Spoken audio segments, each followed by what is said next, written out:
Capítulo 19. O Cônsul.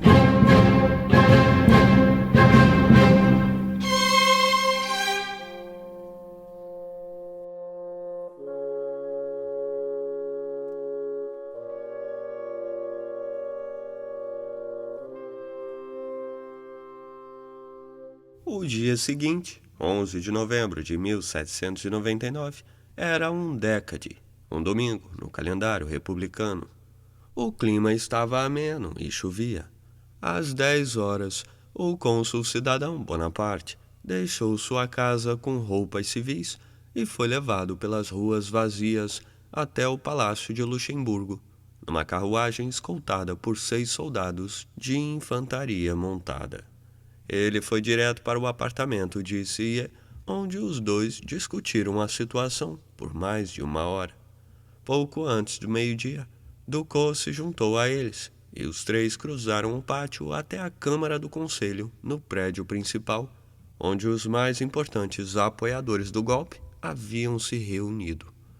Bonaparte tentou dar um tom solene ao agradecimento que fez pelo apoio, mas o efeito foi, de acordo com Roederer, doloroso. Ele sofreu para encontrar as palavras certas, cometeu erros tolos de vocabulário e ia de uma frase a outra, de forma abrupta, como se estivesse dando ordens no campo de batalha. Eles iriam precisar de mais do que frases bem feitas. Haviam derrubado o diretório e se declarado os comandantes da França, mas isso era o máximo que fariam. Os cartazes colados nos muros de Paris orgulhosamente anunciavam o início de uma nova era, mas isso permanecia ainda no campo dos desejos. De todo o discurso de Bonaparte como Salvador, os cínicos concluíam que os 5 diretores foram substituídos por 3 cônsules que iriam governar com os mesmos níveis de honestidade e competência. Bonaparte estava determinado a provar que eles estavam errados. A primeira decisão a ser negociada era quem iria presidir o consulado de 3 homens. Thiers havia suposto que seria ele, porém se decepcionaria. De acordo com uma versão dos eventos, Ducos havia se voltado para Bonaparte e dito: "É desnecessário votar para a presidência. É sua por direito." Em outra versão, Bonaparte simplesmente tomou a cadeira de presidente. Ao fazer isso, declarou modestamente que eles deveriam fazer um rodízio e cada um presidir por um dia, mas isso jamais aconteceria. Assim constituídos, os cônsules passaram a nomear um novo governo, ou melhor dizendo, Bonaparte fez isso.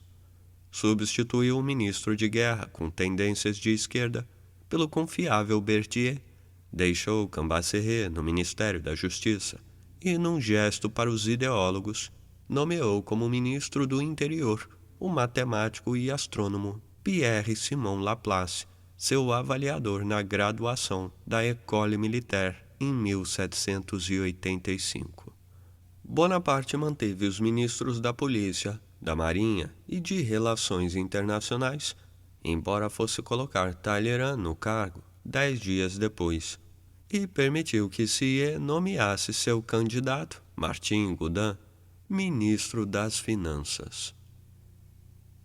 Ele era um administrador honesto e cuidadoso, que sabia se fazer benquisto pelos subordinados, prosseguindo com cautela, mas propósito. Bonaparte escreveria sobre ele mais tarde, uma qualidade que ele não apreciava na época. "Vamos, faça o juramento. Estamos com pressa", apressou um Gaudim surpreso. Por razões que só se tornariam claras mais tarde, provavelmente a nomeação mais significativa foi a de Hugues Maret, de 36 anos, como secretário dos cônsules. "Senhores, vocês têm um mestre", Thiers teria dito, conforme relato, depois que Bonaparte deixou a sala. "Quer fazer tudo, sabe como fazer tudo e pode fazer tudo. Na situação deplorável em que nos encontramos, É melhor nos submetermos do que estimular divisões que levarão a uma derrota certa. Ele havia sido completamente dominado. Bonaparte chegara à conclusão, havia tempos, de que um governo efetivo requeria um ditador. Ele fora levado ao poder por um grupo desigual de pessoas que, consequentemente, acreditava que deveria ter voz na definição do futuro. Ele estava pronto a incluí-los, declarando que aceitava trabalhar com todos os patriotas honestos, mas deixou claro que não iria favorecer nenhuma das facções, uma vez que ele pertencia à, entre aspas, facção da nação. A nação, ele acreditava, queria um governo forte. Os cartazes proclamando o estabelecimento de uma nova ordem tornaram claro que esse regime não seria como os outros. O governo antigo era opressor porque era fraco. O que o sucede se propõe a ser forte, de forma a cumprir o dever de ser justo, proclamavam. Ele pede o apoio de todos os amigos da República e da Liberdade, de todos os franceses. No que dizia respeito às armas, os cônsules contavam principalmente com os militares em Paris, mas não com as unidades estacionadas pelo país no Reno e na Itália, que provavelmente seguiriam as ordens de seus comandantes imediatos, muitos dos quais não eram devotos de Bonaparte e tinham suas próprias ideias, não só políticas. O novo regime teria que ser cuidadoso nas articulações para representar de tudo para todos os homens, de forma a desarmar a oposição, o que coincidia com o desejo de Bonaparte de fundamentar seu governo na reconciliação nacional. Mas ele deu um passo em falso no início. Na reunião seguinte, os cônsules decidiram expulsar os mais perigosos jacobinos, 37 dos quais deveriam ser mandados para a colônia penal de Caiena, e outros 22 seriam colocados sob vigilância policial na ilha de Ré. A notícia causou desaprovação generalizada e medo de uma nova onda de vingança. Cambacérès e Roederer correram para o Palácio de Luxemburgo e argumentaram com veemência contra a medida que seria revertida. Não está claro quem a sugeriu, já que ninguém assumiu a culpa. Bonaparte fez seu melhor para parecer o defensor da clemência desde sempre e escreveu cartas conciliatórias para alguns dos homens que estavam naquela lista. No dia 24 de dezembro, proclamaria uma anistia para muitos dos que haviam sido expulsos nos golpes anteriores. Muitos monarquistas viam Bonaparte como o equivalente francês do general George Monk, que foi capaz de devolver aos Stuart o trono inglês em 1660. Bonaparte achava que tal devolução não era desejável nem viável, mas ele não queria provocar seus apoiadores. Eles mantinham uma guerra civil latente no oeste da França, onde o sentimento monarquista e católico era alimentado por emigrantes instalados na Inglaterra. Bonaparte começou negociando uma política de cessar-fogo com os insurgentes e de leniência com aqueles que estivessem dispostos a deixar as armas. Seu objetivo era enfraquecer a resistência dos religiosos à República, ao permitir que as igrejas fossem reabertas e também que as pessoas frequentassem o culto aos domingos e nos dias de festa, o que o levou em seguida a libertar padres que estavam presos e a homenagear os restos mortais do último Papa, morto em Valence naquele verão. Uma política paralela era drenar as fontes de apoio à causa monarquista. Um de seus primeiros atos como cônsul, no dia 13 de novembro, foi revogar a chamada Lei dos Reféns, que permitia que as autoridades prendessem os parentes de emigrantes e monarquistas ativos. Tendo anulado a lei, foi à notória Torre do Templo e a outras prisões, e libertou pessoalmente os reféns presos lá. Uma lei injusta privou-os de liberdade, e meu primeiro dever, é devolvê-la a vocês. Bonaparte disse a eles. No dia anterior, 12 de novembro, se dirigiu ao Instituto para adular seus membros e, depois de libertar os prisioneiros nobres, visitou o naturalista octogenário Louis Daubenton, que estava muito doente. Não foi um gesto vazio. Embora a ameaça dos jacobinos e monarquistas fosse evidente, o apoio dos ideólogos, republicanos moderados e monarquistas constitucionais de centro é que era fundamental. Eram eles que iriam escrever a nova Constituição. Bonaparte havia se mudado da Rue de la Victoire para a sede do poder. Ele se estabeleceu em um grupo de aposentos no andar térreo do Petit Luxembourg, ao passo que Josefina se acomodou no andar superior, no apartamento deixado por Guerrier. Os dois pavimentos estavam ligados por uma escada interna que ia do escritório dele para o dela e a uma área privada dele no andar superior. Bonaparte acordava cedo e trabalhava, algumas vezes com Bourrienne, até às 10 horas, quando fazia uma refeição leve, depois da qual se reunia com assessores e ministros para tratar de assuntos específicos. Jantava às 17 horas, depois subia para o apartamento de Josefina, onde conversava com outros ministros e membros de sua família numa atmosfera menos formal. Estabelecer-se como uma força motriz entre os cônsules era apenas o primeiro passo. O próximo exigia um posicionamento muito mais informal. Após o golpe, cada uma das duas câmaras havia delegado uma comissão de 25 membros para trabalhar numa nova Constituição, que seria proposta pelo Conselho dos 500 e analisada pelo Conselho de Anciãos quando eles voltassem a se reunir. Sua natureza iria determinar se havia algum propósito no golpe. Apenas a criação de um executivo forte garantiria a estabilidade política, e só assim o trabalho de reconstruir a França poderia começar.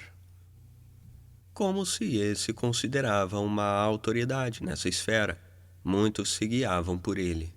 Assim, ele se pôs a trabalhar com vivacidade e, em breve, elaborou um projeto baseado no voto universal masculino, no qual o elemento democrático era, como Bonaparte colocou, totalmente metafísico. 6 milhões de eleitores iriam eleger 600 mil, que iriam, por sua vez, escolher 60 mil, que iriam escolher 6 mil notáveis, cujos votos iriam determinar a composição de duas câmaras legislativas. Esses seriam supervisionados por um Collège de Conservateurs e presididos por um, entre aspas, grande eleitor, que iria morar no Palácio de Versalhes e dar conta de suas funções majoritariamente cerimoniais, auxiliado por 2 cônsules. De acordo com Fouché, depois que Thiers leu seu rascunho no dia 1º de dezembro, Bonaparte caiu na risada, desprezando o texto como uma tolice metafísica. Apontou que o grande eleitor seria apenas a caricatura do rei ocioso. Você conhece alguém vil o suficiente para gostar de desempenhar tal papel burlesco? Perguntou, a respeito do que Thiers, que havia desenhado o cargo, presume-se, como uma gaiola política para o próprio Bonaparte, o acusou de querer comandar como um soberano. Em um estado de exasperação, ameaçou se retirar de todo o processo. Apesar de ter um grupo considerável de seguidores, Thiers não tinha como convocá-los. Na manhã após o golpe, o líder dos ideólogos, Benjamin Constant, lhe disse que havia sido um erro concordar com o recesso das 2 assembleias por 3 meses, uma vez que isso o impedia de ter um fórum no qual poderia se opor a Bonaparte. Em seu encontro no dia seguinte, Sieyès preparou uma palestra sobre os princípios da democracia para defender seu projeto, e Bonaparte fez questão de se mostrar submisso. Ele decidiu não se opor e se concentrar, em vez disso, no status e no poder do executivo. Sugeriu que 5 delegados de cada uma das comissões se encontrassem na presença dos cônsules para dar forma final ao texto, e eles se reuniram em seus aposentos na noite de 4 de dezembro. Ele os manteve lá até a manhã do dia seguinte, analisando cada artigo, retirando toda a retórica desnecessária e ditando detalhes precisos a Pierre-Claude Danot, que foi designado secretário. O exercício foi repetido à exaustão nos próximos dias. Bonaparte achava essas longas noites de discussões intermináveis, durante as quais precisava ouvir tantos despropósitos, completamente exaustivas. Esses homens eram todos muito mais velhos que ele, representavam uma riqueza de conhecimento e experiência, e assisti-los abordar a tarefa o ensinou que mentes brilhantes poderiam ser notavelmente confusas quando se trata de transformar conceitos em linguagem compreensível e formato prático. Muito embora Bonaparte tenha conseguido fazer uma breve visita à ópera no dia 9 de dezembro, a maior parte de seu tempo era dedicado à tarefa, realizando reuniões em noites consecutivas, até julgar que o trabalho estivesse pronto, o que aconteceu no dia 10 de dezembro, 7 dias depois da primeira sessão. Ainda havia elementos a serem adicionados, mas ele temia que o processo fosse se arrastar se não fosse encerrado. Portanto, na noite de 13 de dezembro, persuadiu todos os 50 membros das duas comissões a assinar o projeto como estava. Era uma fraude brilhante. Garantia o voto universal masculino, com cada cidadão acima de 21 anos tendo direito a voto. Mas não haveria nenhuma eleição propriamente dita. Eles se encontrariam em suas comunidades e escolheriam 1/10 do total. Esses se reuniriam no departamento e repetiriam o processo, designando 1/10 de eleitos, que então elegeriam 10% como seus notáveis no âmbito nacional. Esses notáveis formariam o conjunto de onde sairiam as autoridades das comunidades e departamentos e membros das 4 novas assembleias, por nomeação no primeiro momento e por indicação rotativa daí em diante.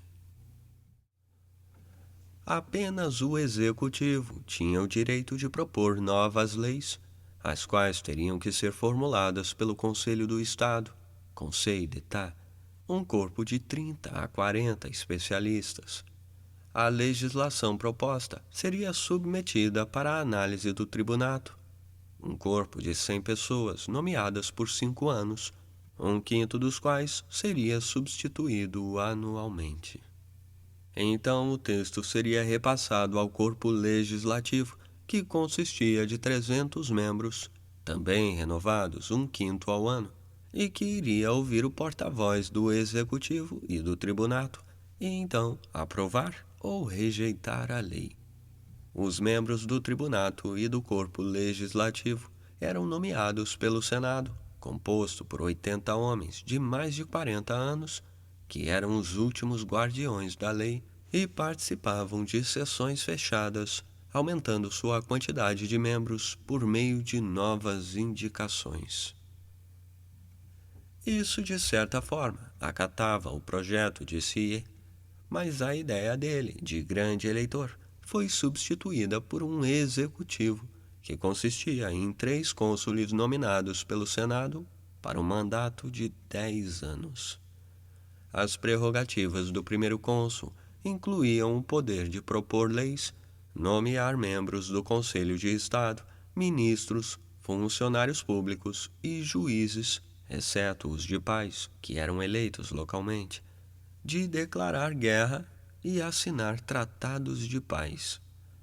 Os outros 2 cônsules tinham uma função puramente consultiva. Ao contrário do que ocorria com o diretório, eles não constituíam um consulado. Eram cônsules da República.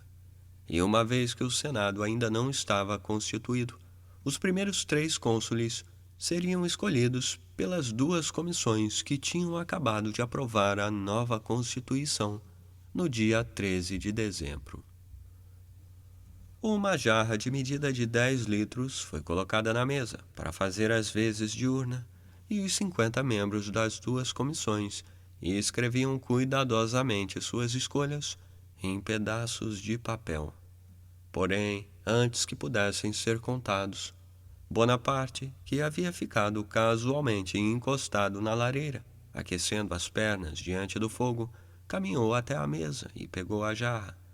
Dirigindo-se a Sieyes, falou com deferência, como se o estivesse fazendo em nome de todos, que eles deveriam reconhecer seus méritos e contribuição ao delegar a ele a função de nomear os 3 cônsules. Sieyes sabia que havia sido colocado de lado e estava perdendo a vontade de resistir ao homem enérgico e jovem, e prontamente nomeou Bonaparte como primeiro cônsul e aceitou a escolha de Cambacérès como segundo. E como terceiro, apontou o ex-funcionário do antigo regime de 60 anos, Charles-François Le Brun. Enquanto Bonaparte esvaziava o conteúdo da jarra no fogo, foi registrado que ele e os outros haviam sido nomeados por aclamação unânime. O golpe de estado do Brumário estava concluído. A Constituição do ano 8 foi tornada pública 2 dias depois, em 15 de dezembro de 1799. Em Paris, as tropas estavam nas ruas, enquanto os funcionários municipais liam o texto em lugares públicos. A nova Constituição foi promulgada 10 dias depois e apoiada por um plebiscito nacional, cujos resultados seriam anunciados em 7 de fevereiro de 1800. Mais de 3 milhões de votos contra 1.562. A percepção geral era de que os números haviam sido fraudados, mas só recentemente se descobriu a extensão da fraude. Lutyens, que havia substituído Laplace no Ministério do Interior, fez seus funcionários nos departamentos arredondarem os resultados, adicionando 900 mil votos no sim, e simplesmente somou outros 550 mil votos em nome do exército, que não foi consultado, acrescentando quase 1,5 milhão de votos no total. Na realidade, apenas 20% do eleitorado registrou sua aprovação, mas não era muito menos do que em outros plebiscitos realizados durante a Revolução.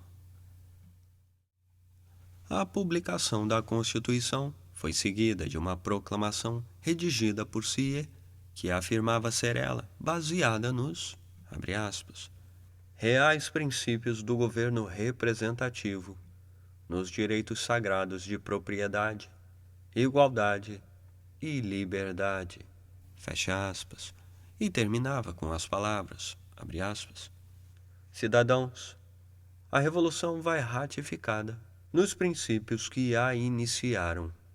Ela se concretizou, fecha aspas. Nada poderia ser menos verdadeiro. Os 95 artigos da Constituição não incluíam nada sobre liberdade, igualdade ou fraternidade, e não mencionavam os direitos do homem. A Constituição dava autoridade a um homem e não determinava nenhum canal para a oposição que ele não pudesse encerrar com uma canetada.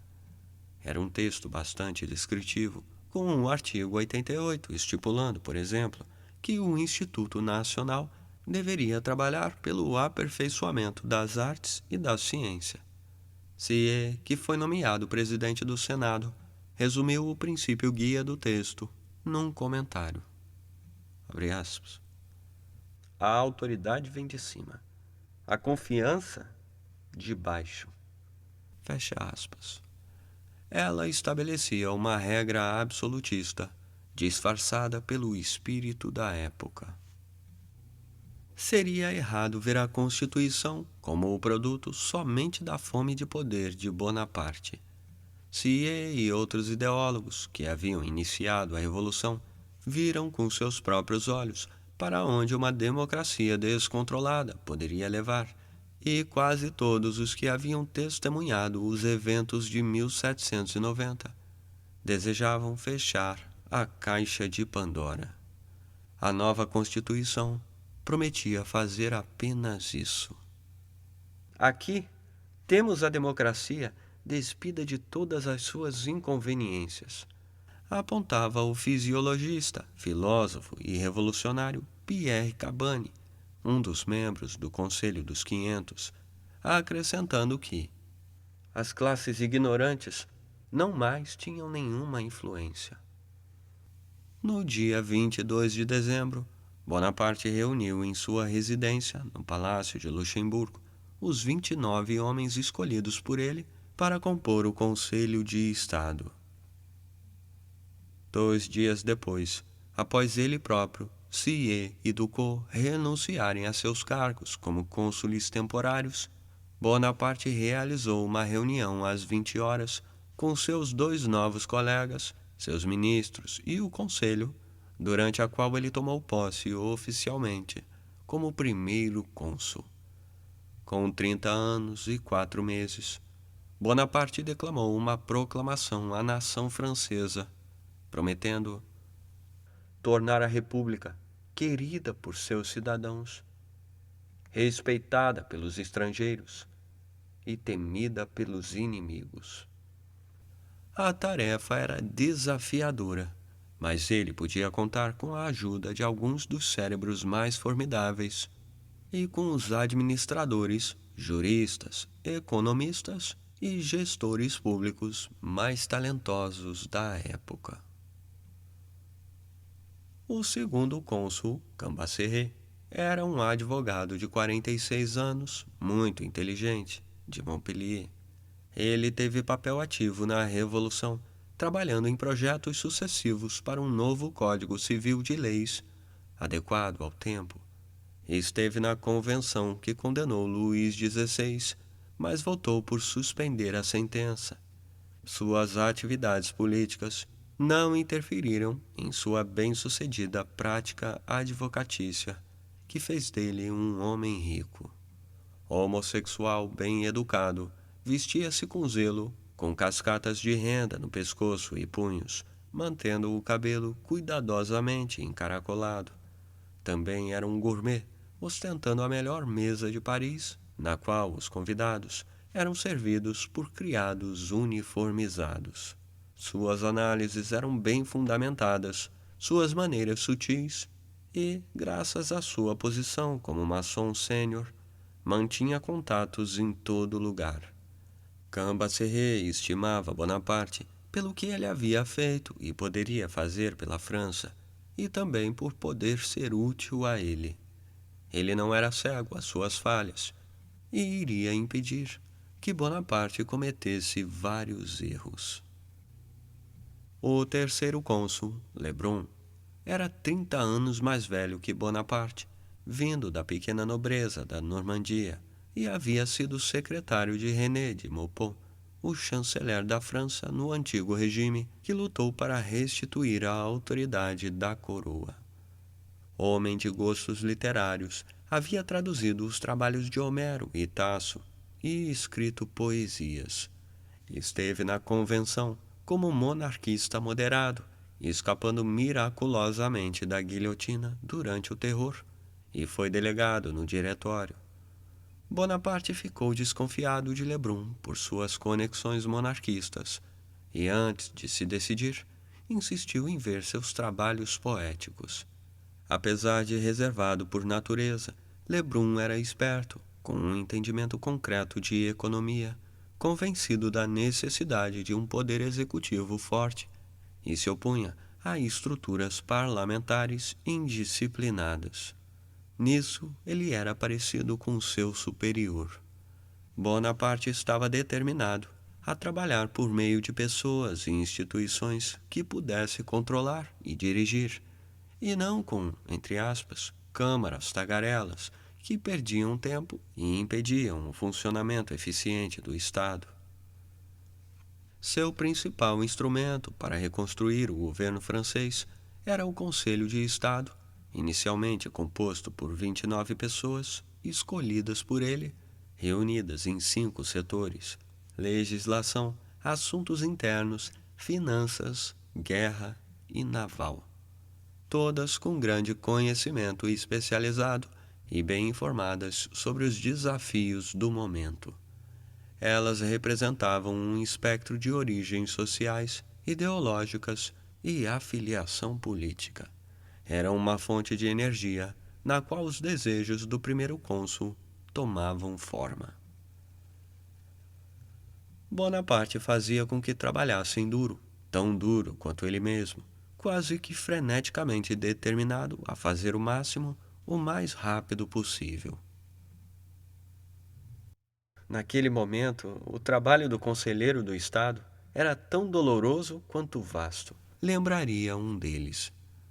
Tudo precisava ser reorganizado e nos encontrávamos todos os dias, fosse no plenário do conselho ou em nossas sessões. Toda noite tínhamos uma sessão com o primeiro cônsul, na qual discutíamos e decidíamos, das 8 da noite até as 4 ou 5 da manhã. De acordo com Bourrienne, o primeiro cônsul dava vazão à sua euforia após um trabalho bem feito, cantando, e terrivelmente mal. De forma a evitar discussões inúteis, os 8 ministros que compunham o gabinete de Bonaparte não operavam como um gabinete. Ele os chamava quando precisava, como um general faz com seus oficiais. Comunicava-se com os ministros por meio do secretário de Estado, Maret, que agia como uma espécie de chefe de gabinete civil. Sou um homem para quem pode-se dizer tudo, Bonaparte disse a Maret quando este aceitou o cargo, e Maret afirmaria que naqueles dias discutiu com frequência com Bonaparte.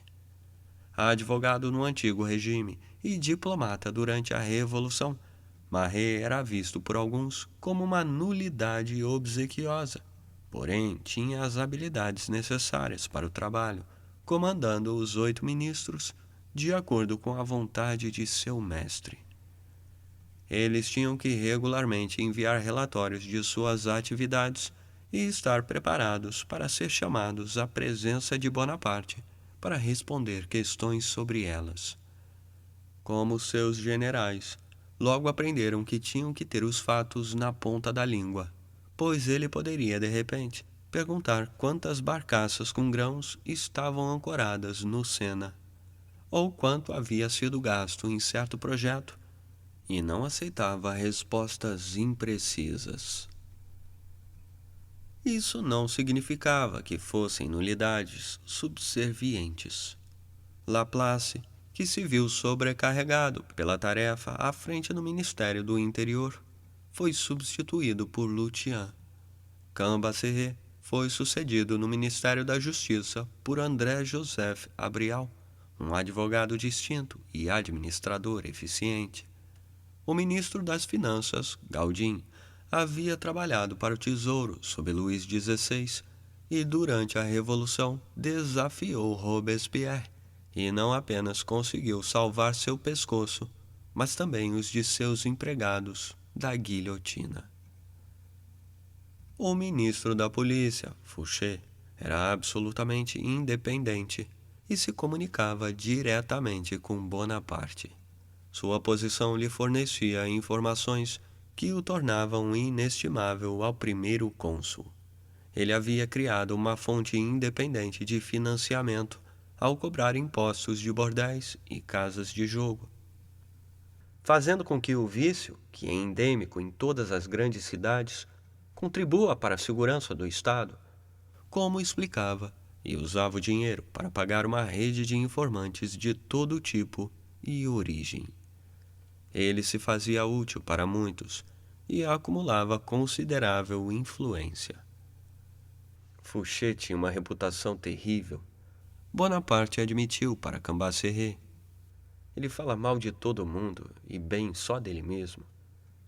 Sei que não rompeu relações com seus amigos terroristas, mas ele sabe quem são. E isso faz dele útil para nós. Ficarei de olho nele. Se descobrir qualquer infidelidade, não vou poupá-lo.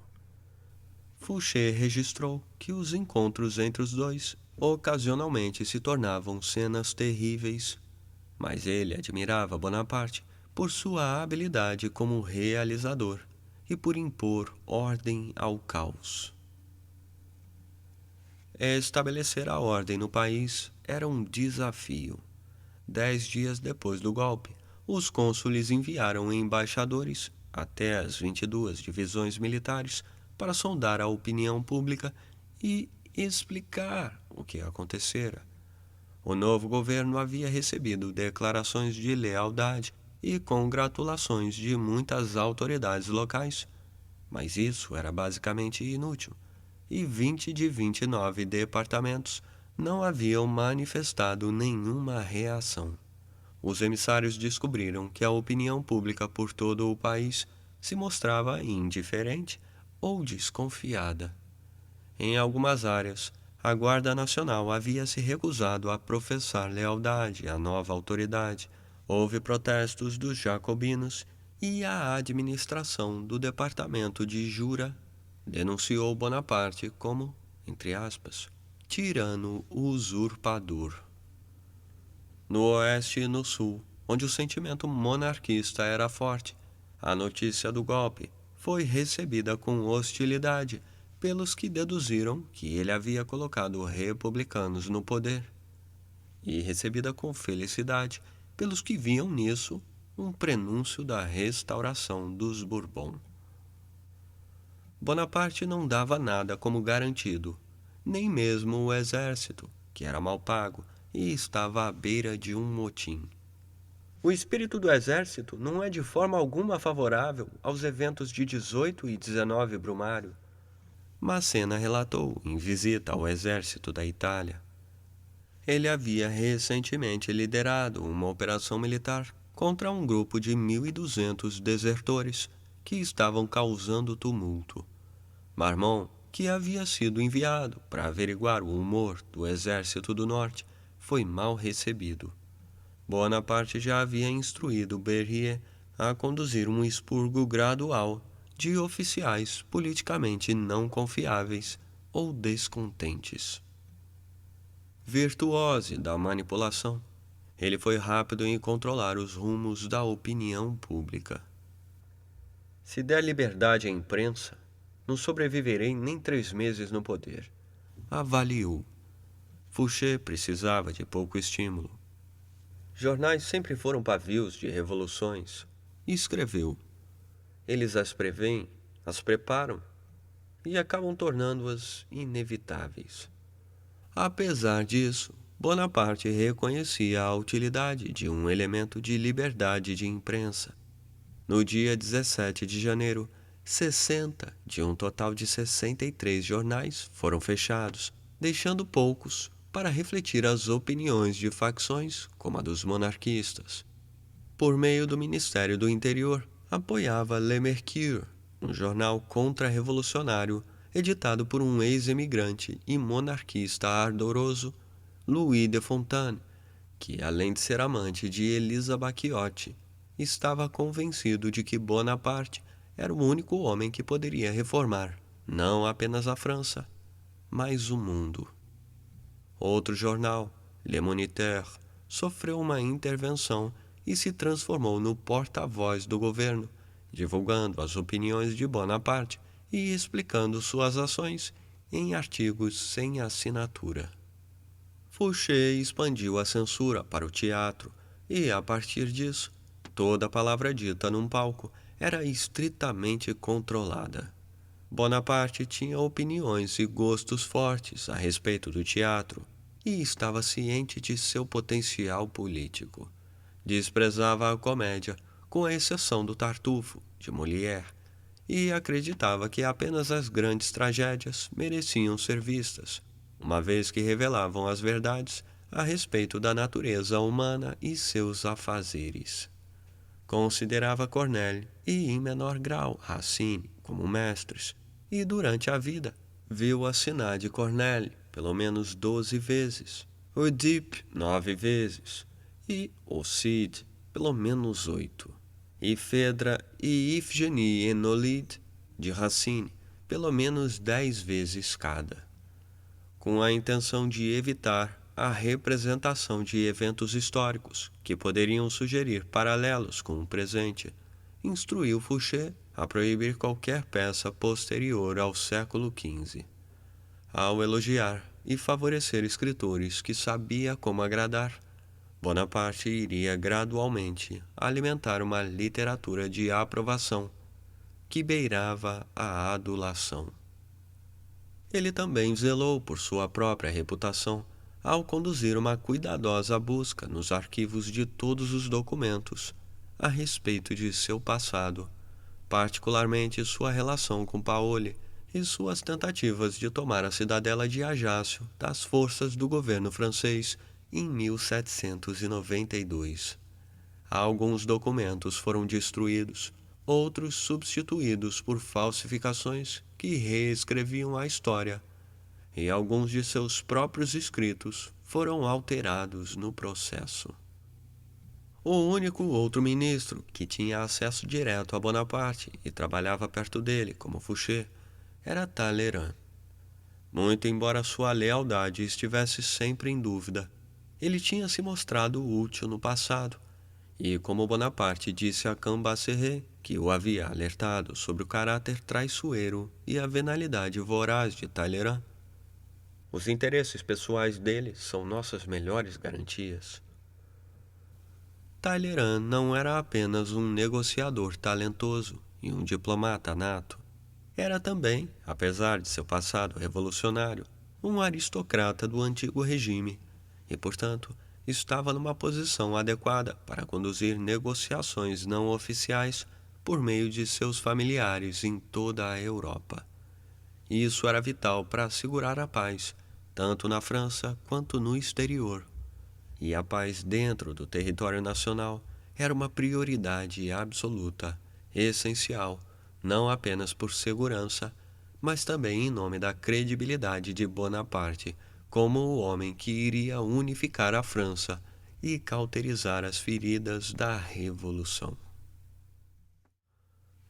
Talleyrand soube da chegada de 2 agentes de Luís XVIII a Paris, o barão Hyde de Neuville e o conde d'Angenay, que haviam sido enviados para organizar um golpe monarquista, ou, caso isso não fosse possível, para convencer Bonaparte a trabalhar pela restauração da monarquia. Bonaparte aproveitou a oportunidade apresentada e mandou que Talleyrand organizasse um encontro. No dia 26 de dezembro, Talleyrand buscou Hyde de Neuville em sua carruagem e o conduziu ao Palácio de Luxemburgo, onde ele foi levado a uma sala e orientado a aguardar. Quando, abre aspas, um homem pequeno e que parecia insignificante, vestido com um casaco de cauda esfarrapado esverdeado, entrou com a cabeça baixa. Hyde pensou que era um criado, mas o homem foi até a lareira e, apoiado na cornija, olhou para cima e, como Hyde registrou, de repente pareceu mais alto e a luz flamejante em seus olhos, agora penetrantes, anunciou Bonaparte. O primeiro cônsul aceitava que os monarquistas tinham o direito de resistir àquilo que viam como opressão e expressou sua admiração pela lealdade demonstrada à causa dos Bourbon, mas disse a Hyde que era hora de aceitar a nova realidade. Após uma conversa rápida, havia uma sessão no instituto a que ele queria comparecer. Bonaparte dispensou-o, solicitando que voltasse no dia seguinte com seu colega. Angenet também ficou impressionado ao ficar cara a cara com, entre aspas, o pequeno homem de aparência vil, numa casaca oliva, quando foi com Hyde ver o primeiro cônsul. Bonaparte os incentivou a abandonar a luta, propondo várias concessões. Vou restabelecer a prática religiosa, não por vocês, mas por mim, prometeu entre outras coisas. Nós, nobres, não temos a necessidade de religião, mas as pessoas precisam. Então vamos restabelecê-la. Irritado, rejeitou a sugestão de que poderia pavimentar a restauração dos Bourbon, pela qual seria ricamente recompensado.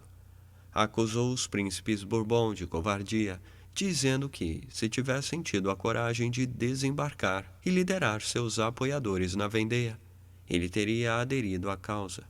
Incitou Hyde e Angenet a se juntarem a ele, oferecendo a ambos a patente de generais, prefeitos ou o que eles quisessem. Em seu sotaque estrangeiro desagradável, Bonaparte se expressa com brevidade e energia, notou Andigné.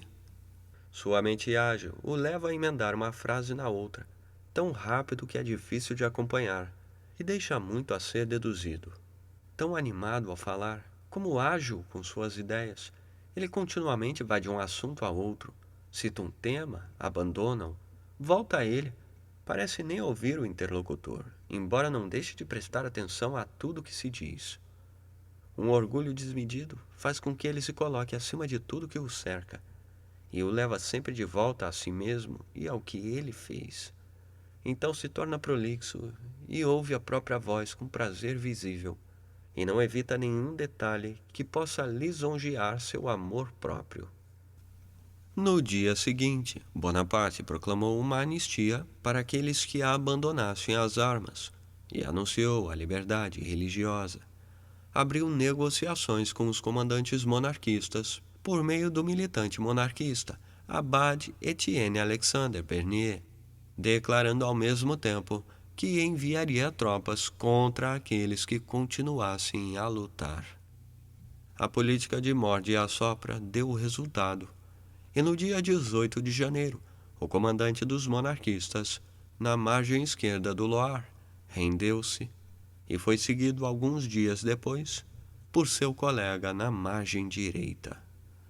Eles reconheceram que estavam lutando por uma causa perdida e não tinham mais confiança em seus aliados. A Inglaterra estava disposta a nos prover com alguns meios para resistirmos, mas nos recusavam os recursos que permitiriam nosso triunfo, refletiu Andigné. No dia 25 de janeiro, em resposta a uma ofensiva de monarquistas obstinados ao norte, o exército atacou e promoveu represálias agressivas. Em algumas semanas, todas as forças monarquistas remanescentes se renderam, e na Normandia, um dos líderes mais renitentes, Louis de Frotté, foi baleado. Grupos isolados continuaram a resistir, passando a adotar táticas típicas do banditismo, ainda que alegassem roubar em nome do rei. 3 semanas depois, Bonaparte fez outro movimento para puxar o tapete dos monarquistas, criando uma comissão para analisar imigrantes que desejavam voltar para a França. Em menos de 2 anos, aproximadamente 40% deles, cerca de 45 mil, voltariam aceitando um novo regime. No dia 6 de março, Bonaparte recebeu em audiência os principais chefes monarquistas e impressionou-os com declarações de reconciliação nacional e, no fundo, com seu charme. Um dos que resistiram a isso foi Breton Georges Cadoudal, e houve outros no país e entre os emigrantes que manteriam a luta no submundo. Mas Bonaparte conseguiu o que sucessivos governos haviam falhado em fazer por mais de 5 anos: acabar com a guerra civil. Mesmo os mais imparciais não hesitarão em admitir que ele parecia predestinado a comandar homens. Escreveu o advogado de 42 anos, François Nicolas Molian. O veterano general Mathieu Dumas refletiu que Bonaparte não destruiu a liberdade porque ela não existia mais. Ele sufocou o monstro da anarquia, salvou a França.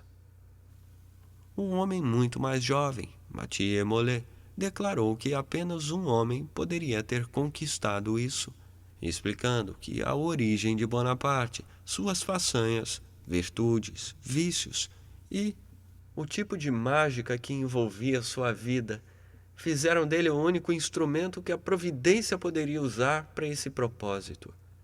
O jovem aristocrata Philippe de Ségur não negava suas conquistas, mas sentia que isso era também obra da França.